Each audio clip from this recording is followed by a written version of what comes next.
Friends, Pushke, money, Chanukah Tzedakah. Yes, I want to remind you there's a custom of giving Chanukah geld to the children. It's not about giving gifts. Giving gifts is not an old Jewish tradition.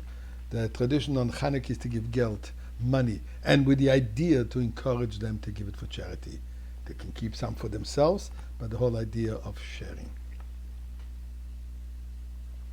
Let me point out to something interesting regarding the lighting of the Chanukah menorah.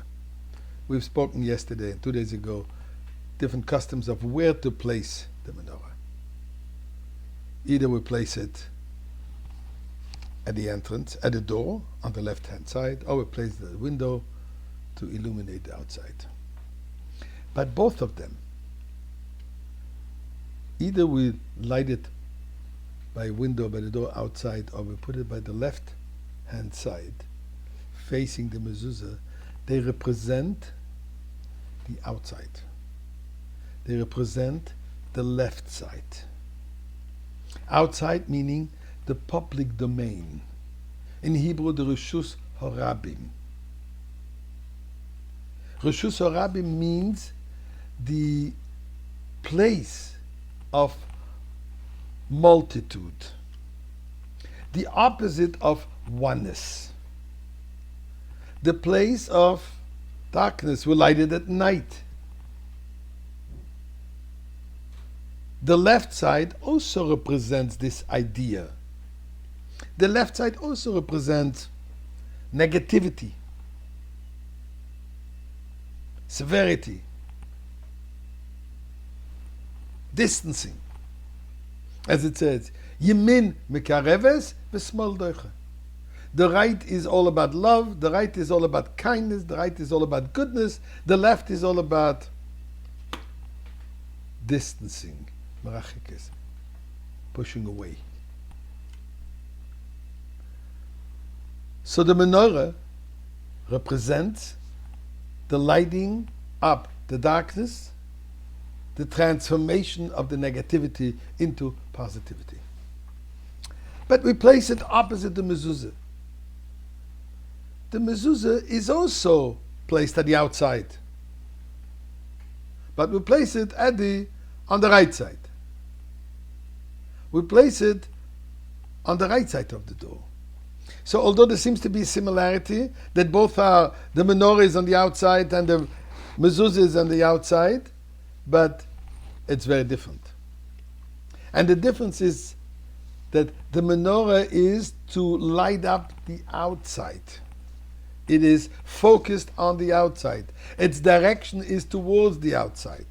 Whereby the mezuzah, although it's outside, but the purpose of it is to show where the entrance is to go inside. In fact, when there is a question of what side is considered the right side or the left side, we have to see of the floor of the house, how we're going in, not how we're going out. So the mezuzah represents placing that presence of God towards the inside. In other words, focusing on me. How I better myself. How I transform my home into a godly home. How my inner dimension of myself, my family, those who are already inside, how I make sure that they are surrounded, that they're influenced, they're protected by the mezuzah, by the word of God. Whereby the menorah is at the door, but towards the outside. And this is the particularity where it says that the lights of the Chanukah is infinite.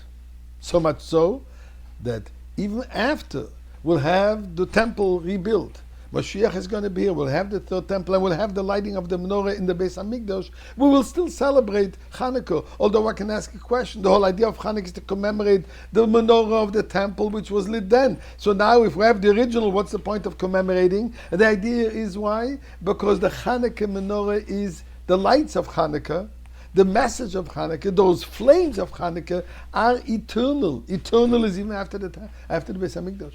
Because it has in it this quality of having transformed the darkness into light, and that's the greatest, most powerful light.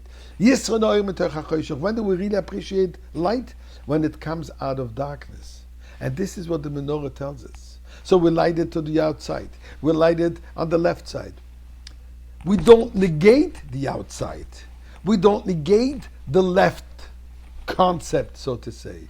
We transform it. We illuminate it, which is our purpose of being here. Transform the world, illuminate the world with the word of Torah, with the word of God, with the presence of God, which this is what Mashiach is all about. May it be today.